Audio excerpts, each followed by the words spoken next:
दोस्तों, सोचिए जरा। रात के करीब 10 बजे का समय हो, सड़क सुनसान हो, स्ट्रीट लाइट की पीली रोशनी में सिर्फ एक महिला सलवार कुर्ता पहने, सिर पर हल्का सा दुपट्टा डालकर तेज कदमों से आगे बढ़ रही हो। कोई नहीं जानता कि यह कौन है। किसी को अंदाजा तक नहीं कि यह साधारण दिखने वाली औरत दरअसल जिले की सबसे बड़ी अफसर, जिला कलेक्टर है। और तभी सड़क के मोड़ पर नशे में धुत एक दरोगा और उसके साथ बैठे कुछ हवलदार उस महिला को देखकर बेहूदा बातें करने लगे। रास्ता रोक लें और छेड़छाड़ पर उतर आए। सोचिए, आगे क्या होगा। रात का समय था, करीब 10 बजे।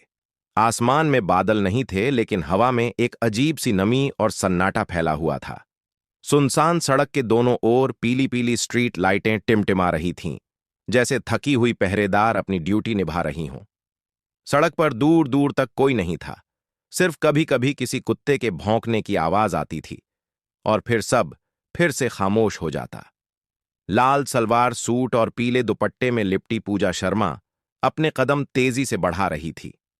वह कोई साधारण लड़की नहीं थी, बल्कि इस जिले की ईमानदार और सख्त मिजाज आईपीएस अधिकारी थी। लेकिन आज उसके चेहरे पर उस रौब या सरकारी ताकत का कोई निशान नहीं था। उसकी आंखों में बस चिंता थी, अपनी मां की तबीयत की। मां की तबीयत अचानक खराब हो गई थी और दवा लेने के लिए डॉक्टर के घर जाना जरूरी था। पूजा ने सरकारी गाड़ी लेने की जगह खुद पैदल जाने का फैसला किया, ताकि जल्दी और चुपचाप काम हो जाए। सड़क का मोड़ आते ही उसने देखा, एक अंधेरी जगह पर पीली रोशनी के नीचे 3 से 4 हवलदार और इंस्पेक्टर मल्होत्रा एक टूटी बेंच पर बैठे हुए थे। उनके सामने शराब की खुली बोतलें पड़ी थीं, गिलास आधे भरे हुए थे और मोबाइल पर ऊंची आवाज में कोई गाना बज रहा था। उनकी हंसी ठहाकों में बदल रही थी। बीच बीच में गंदी फप्तियां और बेहुदा बातें भी सुनाई दे रही थीं। पूजा के कदम एक पल को रुक गए। उसने उन्हें नजरअंदाज करने की कोशिश की और सड़क के दूसरी ओर से आगे बढ़ने लगी, लेकिन इंस्पेक्टर मल्होत्रा की निगाहें उस पर टिक गईं। उसकी आंखों में शराब का नशा और चेहरे पर कुटिल मुस्कान थी। वह हल्का सा आगे झुका और अपने साथियों से कुछ फुसफुसाया। अगले ही पल वह अपनी जगह से उठकर पूजा की तरफ बढ़ा। अरे, ये तो आज चांद निकल आया है, मल्होत्रा ने बेहुदा हंसी के साथ कहा। उसके साथ हवलदार भी शोर मचाने लगे, जैसे किसी तमाशे का मजा लेने वाले हों। पूजा ने ठंडे और सख्त स्वर में कहा, इंस्पेक्टर साहब, होश में रहिए। आप वर्दी में हैं, कानून का पालन कीजिए, उल्लंघन मत कीजिए।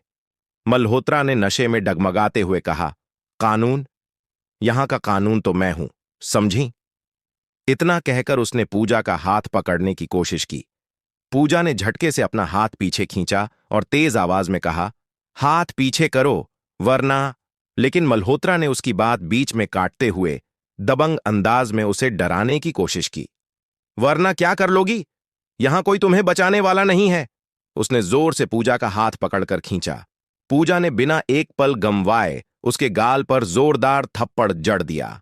हवलदारों में से एक ने ओ हो कहकर हंसते हुए ताली बजाई, लेकिन उसी पल माहौल और खतरनाक हो गया।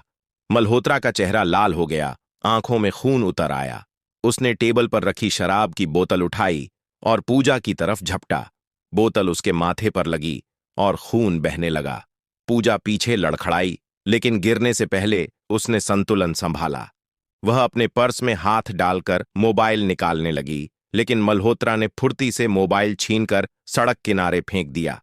बाकी हवलदार अब उसे घेरने लगे। चारों तरफ से रास्ता बंद हो गया। उनके चेहरे पर शरारत और हिंसा का मिश्रण साफ दिखाई दे रहा था, लेकिन पूजा ने हिम्मत नहीं हारी। उसने एक हवलदार को जोर से धक्का दिया, फिर दूसरे के बीच से निकलकर दौड़ पड़ी। सांसें तेज, माथे से खून बहता हुआ वह लगभग दौड़ते दौड़ते अपने घर पहुंची। दरवाजा बंद किया, दीवार से टेक लगाकर गहरी सांस ली। आंखों में आंसू थे, लेकिन डर नहीं, सिर्फ गुस्सा था। उस गुस्से में उसने मन ही मन कसम खाई, मल्होत्रा, तुम्हारा खेल खत्म कर दूंगी। तुम्हें और तुम्हारे साथियों को सस्पेंड करवा कर ही सांस लूंगी। उस रात वह सो नहीं पाई। हर बार आंखें बंद करती तो वही सीन सामने आ जाता। सड़क, पीली रोशनी, मल्होत्रा की हंसी, शराब की बदबू और खून में लिपटी अपनी हथेलियां। लेकिन यह डर को जन्म देने के बजाय उसके भीतर एक और गहरी ताकत भर रहा था, बदला लेने की ताकत, लेकिन कानून के रास्ते से। सुबह की पहली किरण खिड़की के पर्दों से छनकर कमरे में आई, लेकिन पूजा की आंखें रात भर बंद नहीं हुई थीं। माथे पर अब भी पट्टी बंधी थी, जिसमें से हल्की हल्की सी नमी रिस रही थी। चेहरे पर सूजन थी, लेकिन उससे भी ज्यादा दर्द उसके दिल में था। हर बार जब वह आंखें बंद करती, तो कल रात का मंजर फिर से जिंदा हो जाता। मल्होत्रा की कुटिल हंसी, शराब की गंध, बोतल का वार और मोबाइल को सड़क किनारे फेंक दिया जाना। पूजा बिस्तर से उठी, धीरे से खिड़की खोली और बाहर झांक कर देखा। गली में दूध वाले की साइकिल की घंटी बजी। कुछ बच्चे स्कूल के लिए तैयार हो रहे थे, लेकिन इन सब की हलचल उसके भीतर के तूफान को शांत नहीं कर पा रही थी। उसकी नजर अपनी मां पर पड़ी, जो अभी भी सो रही थीं। उनका चेहरा पीला था, शायद रात को दी गई दवा का असर था। पूजा ने मन ही मन तय किया कि मां को कुछ नहीं बताएगी, वरना उनकी तबीयत और बिगड़ जाएगी। नहाने धोने के बाद पूजा ने अपने सिर पर हल्का सा दुपट्टा डालकर फोन उठाया और अपनी बचपन की सहेली रेशमा को कॉल किया। रेशमा न केवल उसकी करीबी दोस्त थी, बल्कि उस पर जान छिड़कने वाली बहन जैसी थी। फोन मिलते ही रेशमा ने चहकते हुए कहा, अरे, सुबह सुबह कैसे याद कर लिया? सब ठीक तो है? पूजा का स्वर गंभीर था। रेशमा, मुझे तुझसे एक जरूरी काम है। अभी मेरे घर आ सकती है? रेशमा ने बिना कुछ पूछे जवाब दिया, बस 10 मिनट में आती हूं। कुछ देर बाद रेशमा चाय की खुशबू के साथ दरवाजे पर खड़ी थी। पूजा ने दरवाजा खोला और उसे अंदर बुलाया। रेशमा ने पूजा के माथे पर पट्टी देखी तो हैरान होकर बोली, ये क्या हुआ? किसने किया ये सब? पूजा ने गहरी सांस ली और सब कुछ शुरू से बताया। सड़क, मल्होत्रा, हवलदार, बोतल और कैसे वह भागकर बची। रेशमा की आंखें गुस्से से लाल हो गईं। ये सब वर्दी के नाम पर गुंडागर्दी कर रहे हैं। अब तू बत, करना क्या है? पूजा ने धीरे से कहा, हम सबूत जुटाएंगे, ऐसे सबूत कि कोई बच न पाए। रेशमा ने बिना एक पल गंवाए हामी भर दी। दोनों ने मिलकर प्लान बनाया। अगली रात रेशमा साधारण लड़की का रूप बनाकर उसी सड़क से गुजरेगी, जबकि पूजा दूर पेड़ के पीछे छिपकर मोबाइल में सब रिकॉर्ड करेगी।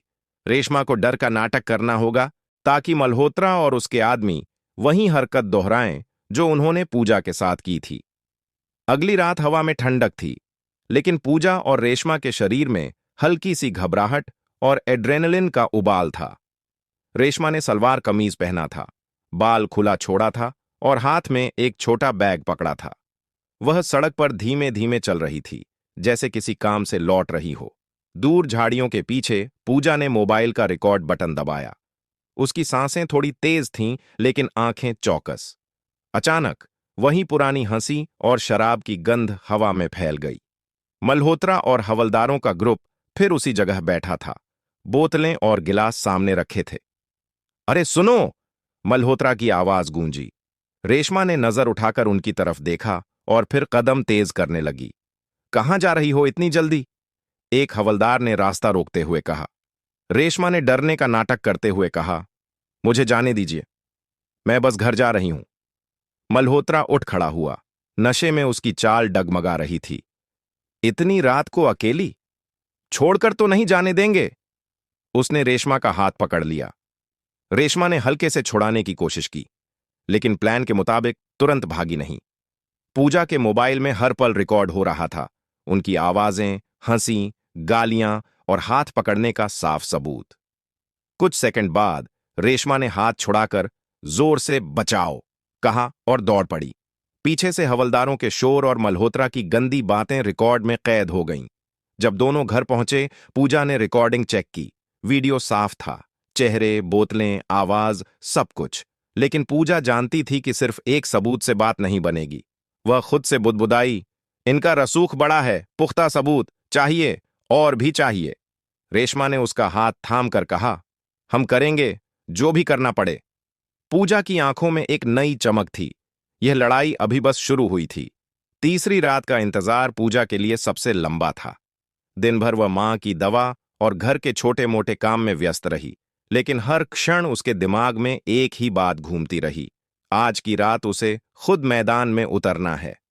इस बार वह सिर्फ दूर से देखेगी नहीं, बल्कि मल्होत्रा और उसके गिरोह के बीच खड़ी होगी और उनके हर हाव भाव, हर शब्द को सबूत में बदल देगी। शाम ढलते ढलते पूजा ने अपनी योजना के मुताबिक रूप बदलना शुरू कर दिया। उसने लाल रंग की हल्की सी साड़ी पहनी, जिसमें कोई खास सजावट नहीं थी, जैसे किसी मध्यम वर्गीय घर की महिला पहनती है। बालों को साधारण सा जूड़ा बनाकर उसमें एक सस्ती सी क्लिप लगा दी। चेहरे पर हल्की सी थकान और आंखों में संकोच का भाव, यह सब उसने आईने के सामने खड़े होकर बार बार अभ्यास से तैयार किया था। वह चाहती थी कि देखने वाला उसे सिर्फ एक साधारण औरत माने, न कि जिले की आईपीएस। रात करीब 9:30 बजे वह घर से निकली। हाथ में पुराना सा कपड़े का थैला था, जिसमें उसने कुछ दाल चावल के खाली डिब्बे डाल रखे थे, ताकि देखने वाले को लगे कि वह किसी से सामान लेकर लौट रही है। ठंडी हवा में उसकी चाल धीमी थी, लेकिन मन के भीतर एक अजीब सी गर्मी थी, गुस्से की गर्मी। जैसे ही वह उस मोड़ के पास पहुंची, जहां पिछले 2 दिनों की सारी घटनाएं हुई थीं, उसके कदम हल्के से कांप गए। दूर से ही शराब और सिगरेट की मिली-जुली गंध उसकी नाक तक पहुंच गई।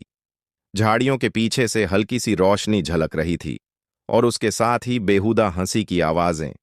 पूजा ने अपनी नजरें नीचे कर लीं, जैसे किसी अनजान राहगीर से आंखें मिलाने में डर रही हो, लेकिन कान पूरी तरह चौकस थे। अरे देखो, नई मेहमान आई है। यह आवाज मल्होत्रा की थी, जो नशे में भी अपनी दबंगता दिखाना नहीं भूलता था।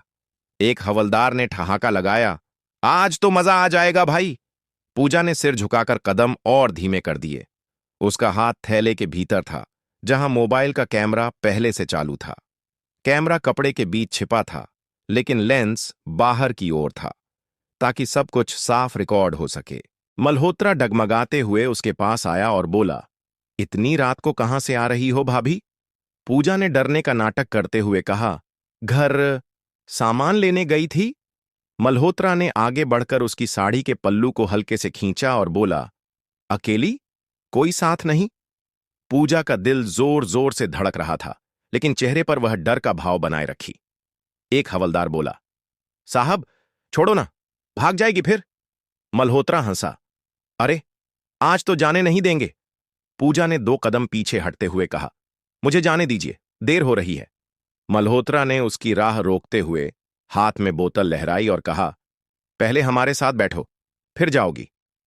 पूजा ने अपना हाथ पल्लू में कसकर पकड़ा और बोली, कानून है इंस्पेक्टर साहब, और मैं।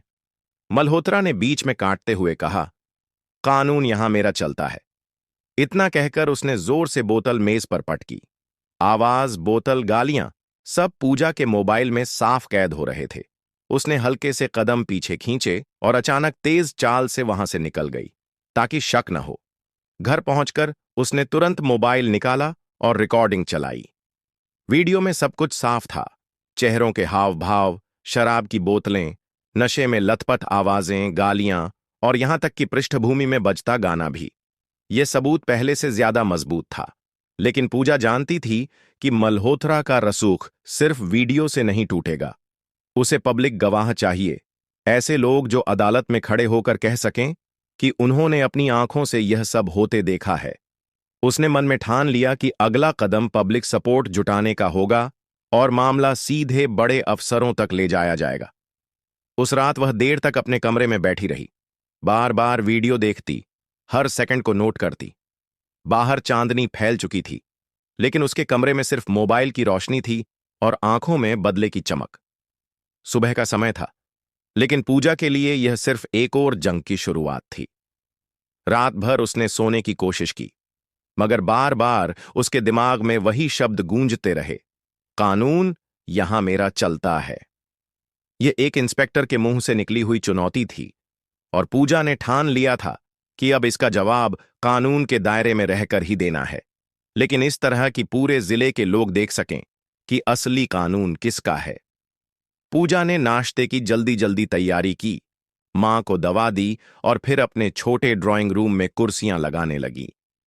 उसने कुछ भरोसेमंद लोगों को सुबह बुलाया था, गांव की कुछ बुजुर्ग महिलाएं, 2-3 ईमानदार व्यापारी और मोहल्ले के 2-3 ऐसे लोग जिन्हें वह जानती थी कि वे डरकर भी सच बोल देंगे अगर उन्हें भरोसा दिलाया जाए। करीब 1 घंटे में लोग आना शुरू हो गए। किसी ने चाय के लिए कहा, किसी ने पानी मांगा, लेकिन पूजा का ध्यान सिर्फ एक चीज पर था। आज ये लोग सच देखेंगे। सबके बैठ जाने के बाद उसने बिना भूमिका बांधे सीधे अपना मोबाइल निकाला और स्क्रीन को सबकी ओर घुमा दिया। वीडियो चलते ही कमरे में सन्नाटा छा गया। पहली क्लिप में रेशमा का डरते डरते चलना, मल्होत्रा का हाथ पकड़ना, गालियां देना, सब कुछ साफ सुनाई दे रहा था। दूसरी क्लिप में खुद पूजा का रूप बदलकर वहां जाना और मल्होत्रा का बोतल लहराना, कानून यहां मेरा चलता है कहना। ये सब देखकर लोगों के चेहरे पर अविश्वास और गुस्सा दोनों उभर आए। एक बुजुर्ग महिला ने गुस्से में कहा, अरे ये तो हद हो गई, वर्दी पहनकर शर्म नहीं आती इन्हें। एक दुकानदार ने मुट्ठी भींचते हुए कहा, हम तो डर के मारे कभी कुछ बोले ही नहीं, लेकिन अब बोलेंगे। पूजा ने सबकी आंखों में देखा और बोली, मैं चाहती हूं कि आप लोग इस अन्याय के खिलाफ गवाही दें। मैं जानती हूं खतरा है, लेकिन अगर आज चुप रहे तो कल आपकी बेटियों के साथ भी यही हो सकता है। थोड़ा संकोच जरूर था, लेकिन एक एक करके सबने हामी भर दी। बुजुर्ग महिला ने तो यहां तक कहा, बेटी, हम तेरे साथ खड़े रहेंगे, चाहे जो हो जाए। दोपहर होते होते पूजा ने अपने अगले कदम की तैयारी शुरू कर दी। डीएसपी विकास सिंह से मुलाकात। वह एक सख्त लेकिन ईमानदार अधिकारी थे, और अगर उन्हें सबूत मिलते तो वह कार्रवाई करने से पीछे नहीं हटते। पूजा ने मुलाकात के लिए समय मांगा और शाम को ठीक 5 बजे वह अपने सारे सबूत लेकर डीएसपी ऑफिस पहुंची। ऑफिस में पुलिस के जवान इधर उधर फाइलें लेकर घूम रहे थे, लेकिन पूजा का ध्यान सिर्फ उस कमरे पर था जिसके दरवाजे के पीछे फैसला होना था। जैसे ही वह अंदर गई, डीएसपी विकास सिंह ने उसे देखते ही पूछा, हाँ पूजा जी, बताइए क्या बात है। पूजा ने बिना समय गंवाए मोबाइल टेबल पर रखा और वीडियो चलाया। डीएसपी का चेहरा पहले हैरानी से, फिर गुस्से से भर गया। ये मल्होत्रा तो पहले भी शिकायतों में आया है, उन्होंने बुदबुदाया, लेकिन सबूत की कमी में हर बार बच निकला। पूजा ने दृढ़ स्वर में कहा, इस बार वह नहीं बचेगा। मेरे पास और भी सबूत आएंगे, गवाह भी हैं। बस मुझे थोड़ा वक्त और सुरक्षा चाहिए। डीएसपी ने तुरंत हामी भरी, मैं आपको सुरक्षा दूंगा और इस मामले को एसपी तक पहुंचाऊंगा, लेकिन पुख्ता सबूत के लिए एक और रिकॉर्डिंग करनी होगी, ताकि कोई ये ना कह सके कि यह पुराना मामला है या बनाया गया है। पूजा ने सिर हिलाया, तैयार हूं। उसके भीतर एक और लहर उठी। अब यह सिर्फ उसका मामला नहीं रहा था, यह उन सभी के लिए लड़ाई थी जो अब तक चुप रहे थे। अगले ही दिन से पूजा ने तीसरी और सबसे अहम रिकॉर्डिंग की तैयारी शुरू कर दी। इस बार वह अकेली या सिर्फ रेशमा के साथ नहीं थी, बल्कि उसके साथ पड़ोस के 2 भरोसेमंद लड़के और एक साहसी महिला थी, जो बिना डरे इस स्टिंग ऑपरेशन में शामिल होने को तैयार हो गई थी।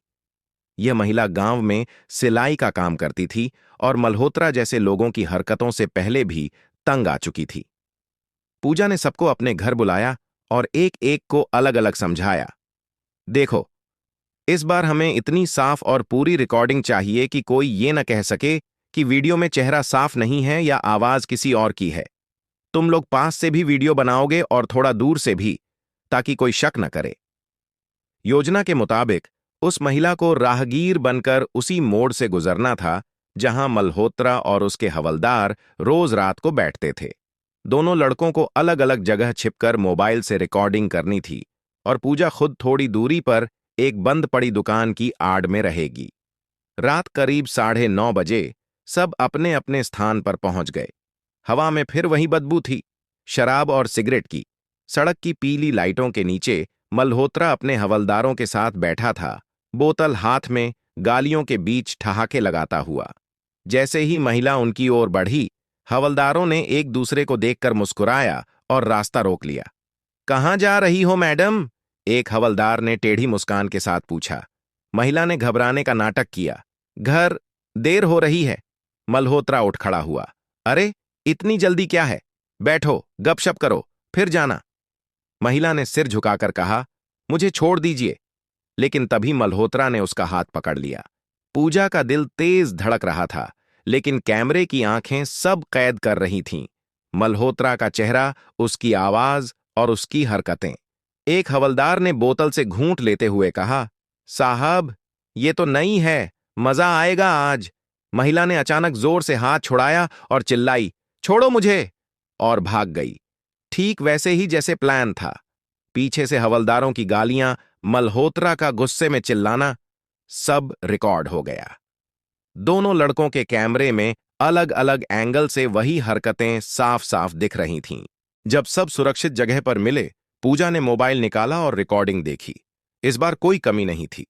चेहरे, आवाज, हरकत, सब कुछ बिल्कुल साफ था। यह सबूत पहले 2 वीडियो के साथ मिलकर एक ऐसा पुख्ता मामला बन चुका था जिसे कोई ताकत दबा नहीं सकती थी। अगली सुबह पूजा सीधे एसपी संदीप चौहान के ऑफिस पहुंची। एसपी संदीप एक सख्त और ईमानदार अधिकारी माने जाते थे। पूजा ने उन्हें सारी रिकॉर्डिंग दिखाई, एक एक पल समझाया और गवाहों के नाम बताए जो बयान देने को तैयार थे। एसपी की आंखों में गुस्सा साफ झलक रहा था। ये तो सीधा सीधा वर्दी का दुरुपयोग और अपराध है। मैं इसे तुरंत डीएम तक ले जाऊंगा। पूजा ने राहत की सांस ली।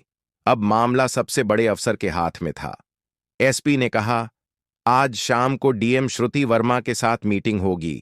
वहीं सब कुछ रखेंगे और फिर देखना, इस मल्होत्रा को न सिर्फ सस्पेंड किया जाएगा बल्कि कानून के कटघरे में भी खड़ा किया जाएगा। पूजा के चेहरे पर हल्की मुस्कान थी, लेकिन भीतर अब भी एक तनाव था। असली पल अभी बाकी था, खुलासा और इंसाफ का। शाम का समय था। जिले के कलेक्ट्रेट भवन में असामान्य सी हलचल थी। बाहर मीडिया के कैमरे और माइक लिए पत्रकार खड़े थे। भीतर अफसरों का आना जाना बढ़ गया था। पूजा ने अपने तीनों वीडियो, गवाहों के नाम और लिखित शिकायत को एक फाइल में करीने से रखा और गहरी सांस ली। उसके बगल में एसपी संदीप चौहान और डीएसपी विकास सिंह खड़े थे। कुछ ही देर में डीएम श्रुति वर्मा मीटिंग हॉल में आईं। वह सख्त और सीधी बात करने वाली अफसर थीं। कमरे में मौजूद सभी लोग खड़े हो गए। श्रुति वर्मा ने कुर्सी पर बैठते हुए कहा, चलो शुरू करो। एसपी ने फाइल उनके सामने रखी और बोला, मैडम, यह आईपीएस पूजा शर्मा का केस है, जो हमारे थाने के इंस्पेक्टर मल्होत्रा और उसके कुछ हवलदारों की करतूत पर आधारित है। हमारे पास 3 ठोस वीडियो सबूत हैं और गवाह भी मौजूद हैं। डीएम ने सिर हिलाया, वीडियो चलाओ। जैसे ही पहली क्लिप चली, कमरे में सन्नाटा छा गया। स्क्रीन पर मल्होत्रा का नशे में रेशमा का हाथ पकड़ना, गालियां देना और हंसना साफ दिख रहा था। दूसरी क्लिप में पूजा का रूप बदलकर वहां जाना और मल्होत्रा का बोतल लहराकर कहना, कानून यहां मेरा चलता है। ये शब्द सुनते ही डीएम का चेहरा कठोर हो गया। तीसरी क्लिप में महिला राहगीर के साथ बदतमीजी करते हुए हवलदार और मल्होत्रा का चेहरा साफ नजर आ रहा था। डीएम ने गुस्से से कहा, यह सब हमारे जिले में हो रहा था और लोग चुप थे। पूजा ने दृढ़ स्वर में जवाब दिया, मैडम, लोग डरते थे, लेकिन अब गवाह भी तैयार हैं। श्रुति वर्मा ने टेबल पर हाथ मारते हुए कहा, इस पर तुरंत कार्रवाई होगी। उन्होंने एसपी और डीएसपी को आदेश दिया, अभी थाने जाओ, मल्होत्रा और उसके हवलदारों को निलंबित करो और गिरफ्तार करो। प्रेस कॉन्फ्रेंस में इन्हें मीडिया के सामने लाकर दिखाना है कि कानून से ऊपर कोई नहीं है। थोड़ी देर बाद मीडिया हॉल में पत्रकार जमा हो गए। डीएम श्रुति वर्मा मंच पर आईं। बगल में पूजा, एसपी और डीएसपी खड़े थे। कैमरों की फ्लैश लाइटें लगातार चमक रही थीं। डीएम ने माइक संभालते हुए कहा, आज हम एक ऐसा मामला आपके सामने ला रहे हैं जो दिखाता है कि अगर आप चुप रहें तो अपराध बढ़ते हैं और अगर हिम्मत दिखाएं तो न्याय होता है। उन्होंने इशारा किया और स्क्रीन पर सभी 3 वीडियो चलाए गए। पत्रकारों के बीच फुसफुसाहट और कैमरों की क्लिकिंग बढ़ गई। जनता का गुस्सा उबाल पर था। बाहर खड़े लोग नारे लगाने लगे, भ्रष्ट पुलिस मुर्दाबाद। जैसे ही वीडियो खत्म हुए, एसपी और डीएसपी ने मीडिया के सामने मल्होत्रा और उसके हवलदारों को हथकड़ी लगाकर लाया। उनके चेहरे झुके हुए थे, आंखों में डर था और भीड़ का शोर कान फाड़ने वाला था। मल्होत्रा की नजर पूजा से मिली, लेकिन पूजा का चेहरा बिल्कुल शांत था। वह धीमे स्वर में बोली, नहीं मल्होत्रा, तुमने खुद को बर्बाद किया है। डीएम ने ऐलान किया, इन पर निलंबन के साथ साथ आपराधिक मुकदमा चलेगा। जिले के सभी पुलिसकर्मी यह समझ लें कि वर्दी का मतलब सेवा है, सत्ता का दुरुपयोग नहीं। उस दिन का माहौल पूरे जिले के लिए सबक बन गया। लोगों ने पहली बार देखा कि एक महिला अफसर ने बिना डर के कानून के भीतर रहकर ताकतवर से ताकतवर भ्रष्ट अफसर को घुटनों पर ला दिया। पूजा घर लौटी तो मां दरवाजे पर खड़ी थीं।